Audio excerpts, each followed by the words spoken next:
এইভাবে চলতে পারে দেশ? হাজার হাজার বাস এই সিএনজি দাঁড়াইছে, অনেক রুগী দেখেন বসে আছে, কোনো রুগী যাইতে পারতেছে না, সব রুগী বসে আছে। এই যে বাস ওলা ওদের ফ্যামিলি আছে, ফ্যামিলি চলতে পারছে না, তারা খাইতে পারছে। আমাদের মতো মধ্যবিত্ত ফ্যামিলি এখন মরণ হয়েছে।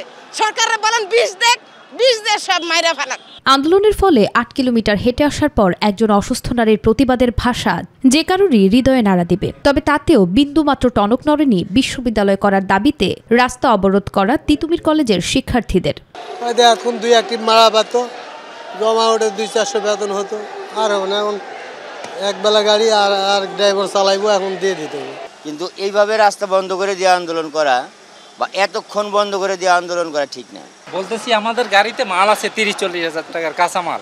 এখন এই আন্দোলনের কারণে এখানে তো আটকা পড়ে গেছি, প্রায় ২ ঘন্টা ধরে যাইতে পারতেছি না।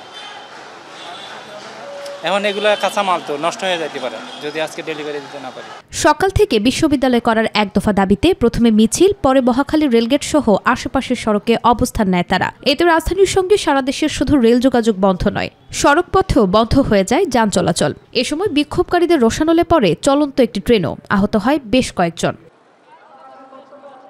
সেনাবাহিনী ও পুলিশের ঊর্ধ্বতন কর্মকর্তারা বারবার চেষ্টা করেও বোঝাতে ব্যর্থ হয় আন্দোলনকারীদের।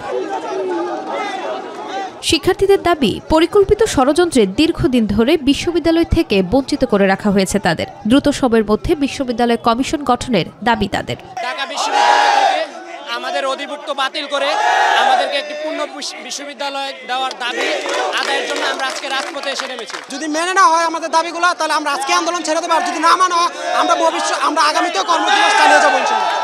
আন্দোলনের দিনব্যাপী পুরো রাজধানী ছিল স্থবির নগরী। কেউ ঘন্টার পর ঘন্টা বসে, কেউ আবার পায়ে হেঁটেই রওনা দিয়েছেন গন্তব্যে। যদিও বিকেল ৪টায় অবরোধ তুলে নিলে আবারও রাজধানী সহ সারা দেশে ট্রেন চলাচল স্বাভাবিক হয়। নুসরাত শারমিন, মাই টিভি, ঢাকা।